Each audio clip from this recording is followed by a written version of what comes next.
सिब्बलांचा पूर्ण युक्तिवाद उद्धव ठाकरेंच्या वतीने उद्धव ठाकरेंना पक्ष मिळवून देण्याच्या दृष्टीने म्हणून ते निवडणूक आयोगाचा जो आदेश होता त्या आदेशाला आव्हान देत आहेत आणि त्या आदेशाच्या विरोधामध्ये सध्या युक्तिवाद करतायत। कारण त्यांच्या म्हणण्याप्रमाणे आम्ही सर्व माहिती ही निवडणूक आयोगाला कळवलेली होती आणि त्याशिवाय जो लोकप्रतिनिधित्वाचा कायदा आहे ज्याच्या अंतर्गत निवडणूक आयोग काम करतं तो 1951 चा कायदा त्यातलं कलम 29A चा सध्या उल्लेख हा कपिल सिब्बल यांच्याकडून केला जातोय। आता त्यांना न्यायमूर्ती मोहन या काही प्रश्न विचारतायत। त्यांनी म्हटलेलं आहे की तुम्ही जी माहिती दिलेली होती ती माहिती कधी इलेक्शन कमिशनला पुरवली होती।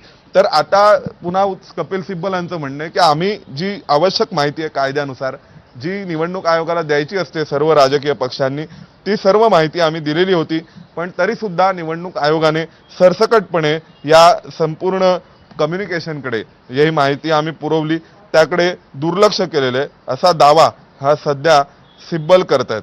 त्याच्यामुळे ते म्हणतात की आम्हाला हे 29A च्या अंतर जी माहिती आम्हाला देणं आवश्यक होतं निवडणूक आयोगाला ती पूर्ण माहिती आम्ही निवडणूक आयोगाला दिली होती असं सध्या कपिल सिब्बल म्हणतात। त्यामुळे सिब्बलांचं म्हणणं आहे की आम्हाला जी माहिती मागितली होती निवडणूक आयोगाने ती माहिती आम्ही त्यांना दिलेली होती।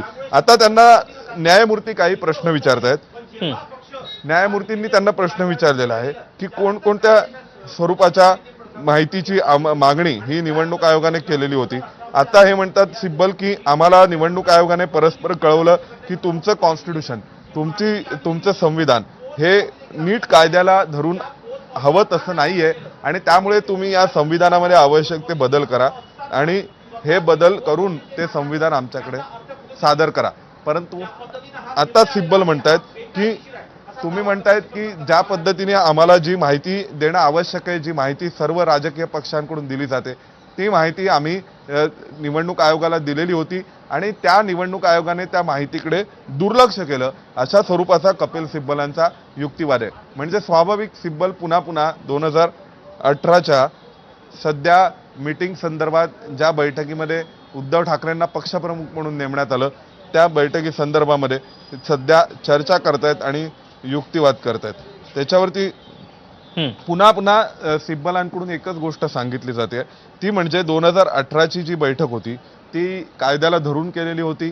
त्या बैठकीमधली सर्व माहिती ही आम्ही निवडणूक आयोगाला कळवली होती आणि निवडणूक आयोगाने पक्ष संघटना कोणाकडे आहे हे पाहायला हवं होतं हे तपासायला हवं होतं असा युक्तिवाद हा सध्या कपिल सिब्बलांकडून केला जातोय। विशेष म्हणजे आपल्याला एक गोष्ट लक्षात घ्यावी लागेल की ज्या मुद्द्यांवर सध्या कपिल सिब्बल युक्तिवाद करतायत ते सर्व मुद्दे हे त्यांनी यापूर्वी निवडणूक आयोगाकडे युक्तिवाद करत असताना सुद्धा मांडले होते आणि निवडणूक आयोगाने त्यानंतर असं म्हटलं की एकतर शिवसेनेचं कॉन्स्टिट्यूशन रेकॉर्डवर नाहीये, जे कॉन्स्टिट्यूशन रेकॉर्डवर उपलब्ध आहे म्हणजे आमच्याकडे सादर करण्यात आलेलं आहे ते कॉन्स्टिट्यूशन डेमोक्रॅटिक नाहीये, लोकशाही तत्वांना धरून नाहीये।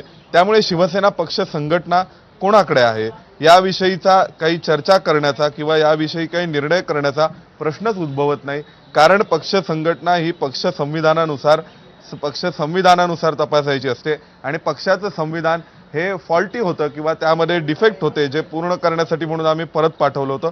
परंतु त्या अनुषंगाने या संपूर्ण पक्ष संघटनेचा निर्णय करण्यासाठी जे पक्ष संविधान निवडणूक आयोगाकडे सादर करणं आवश्यक होतं ते सादर केलं गेलेलं नाही उद्धव ठाकरेंकडून असं सध्या निवडणूक आयोगाने म्हटलेलं आहे आणि त्यामुळे मग निवडणूक आयोगाने आमदार खासदार कुणासोबत किती आहेत या आधारावर एकनाथ शिंदेंकडे शिवसेना देण्याचा निर्णय घेतला।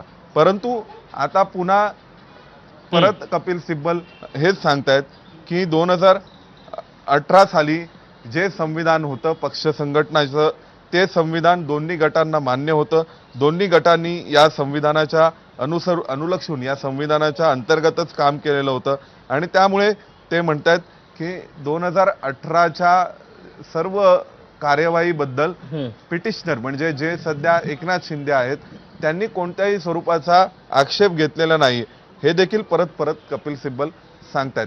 त्याच्यामुळे सिब्बलांचं म्हणणं आहे की जी कार्यवाही झाली 2018 साली ती कायद्याला धरून होती, ती कायदेशीर होती आणि 2018 साली जी पक्षाची घटना इलेक्शन कमिशनकडे सादर करण्यात आलेली होती त्या घटनेच्या अनुषंगाने निवडणूक आयोगाने विचार करायला हवा होता असं सध्या सिब्बलांचं म्हणणं आहे। म्हणजे आता परत सिब्बल आव्हान देत आहेत. ते निवडणूक आयोगाने जो निर्णय घेतला, शिवसेना पक्ष शिवसेनेचं चिन्ह